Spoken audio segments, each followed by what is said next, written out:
Riddle me this everyone. What do Inside Out 2, The Wild Robot, and the subject of tonight's video all have in common? They are among the nominees for Best Animated Feature this year, and it's going to be another one of those situations where I like them all for different reasons, but I know only one can win.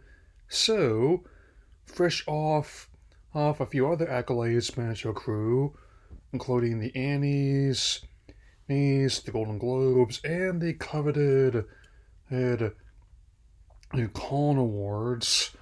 Let's talk about how 2024's Flow, a very unique animated film, which just started streaming on Max yesterday as part of the Criterion Collection.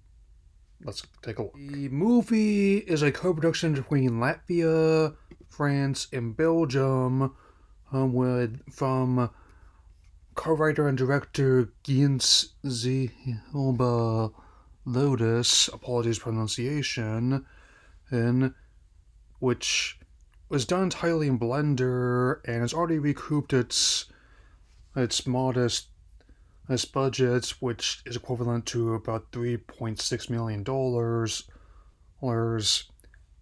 in worldwide, with its having grossed 16 million to date.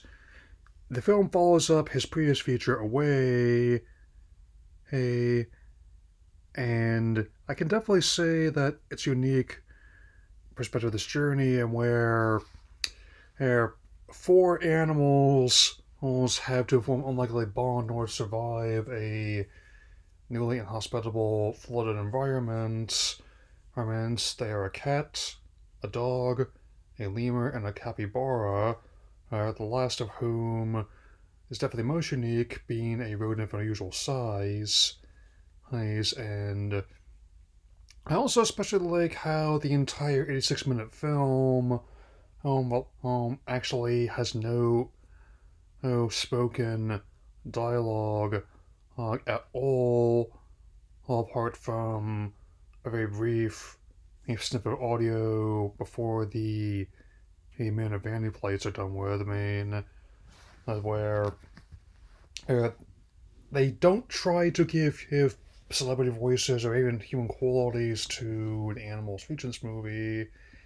They actually have them behave like real animals, just thrown in the situation, and where the cat is reluctant to attempt swimming alone and trust anyone, but like anyone, it's born with the typical flight or fight response, where you need to adapt or you're not going to survive. It's that simple.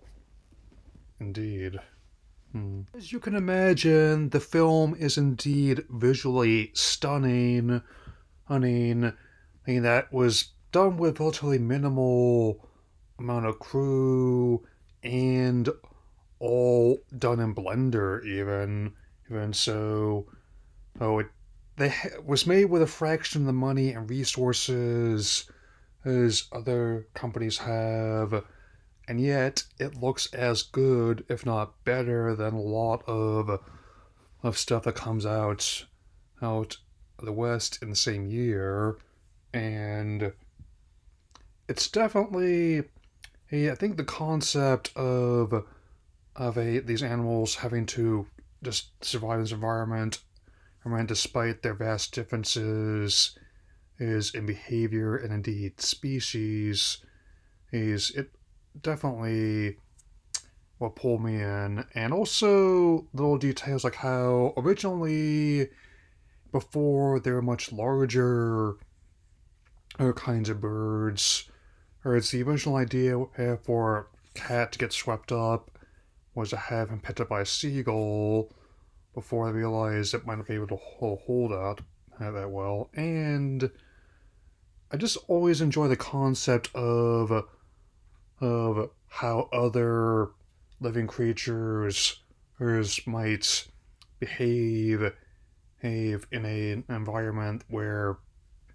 it's where people have long since left. I mean, it's like that show I used to watch, Life After People, where the way it happened does not matter for the setup. What does matter is without their influence and or guidance, Hayden's and they basically have to figure out how to survive on their own and to navigate it in a landscape that was clearly not built for them um, in any ways. I mean, and it's definitely I've always kind of liked these kind of stories where they just let the music and the visuals advance the plot.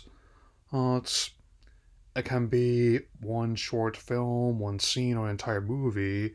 But also definitely goes to an old adage like just because there's, there's no one speaking, it does not mean that they're not actually saying anything. And I just thought it would be interesting to talk about. And even though I cannot personally include this in my favorites of 2024 because I did not actually see it then, it was still well, it only came out in France on this last past Halloween, and with that in mind, and I'm definitely glad I got a chance to do it, and it's definitely worthy of its praise. And given how it beat out other nominees for favorite to win in in other shows, I am definitely not going to be surprised at all if a similar outcome happens here. So that's definitely worth considering. Yeah, I am still getting ready to see Captain America 4 tomorrow afternoon. And we watched the previous films, and even with though it's split, professional is very much down the middle. Well, it's definitely being much more favorable. Audience being much more favorable towards it, and it is already made about $40 million so far. And yes, I also have a few more cards like the holographic Pikachu, the Rayquaza, and a couple doubles of Eevee and Hatenna. So, and I am also still plugging away at my. I look at third and potentially fall into What If as well. I don't plan on posting anything on Monday, but I will definitely be making stuff Monday. Count on that. Anyway, that'll be all for now, and I will see you all again very soon. Take care, everyone.